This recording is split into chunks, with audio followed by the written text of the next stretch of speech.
Asam pumin zo den lui pi chu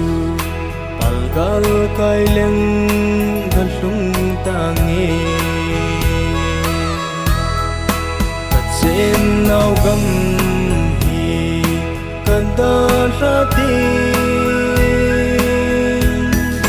lei si lungai na ta punti tun son in kei lo pi ta in leng jing tangi atsin nau gam thi kada thati lei silung mai na ho hin e him ngolin pui mang jing sate hi hin ve jingin leilung ai nan kadim ta ve atsen nau gam hi kada rati lei silung ai na ta punti tun son in kei lo pi ta in leng jing tangi atsen nau gam thi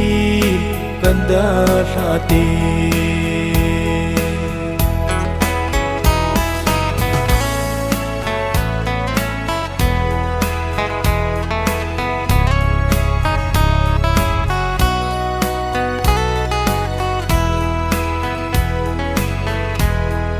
izin gamana mi te na pui bangin nei hung pui ta vin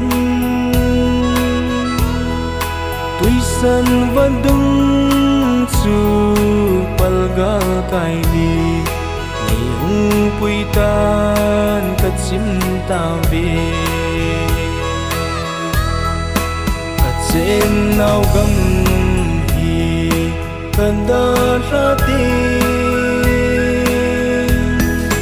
lei silung ai na ta punti tun son in kei lo pi ta in leng jing tangi atsen nau gam thi kada rati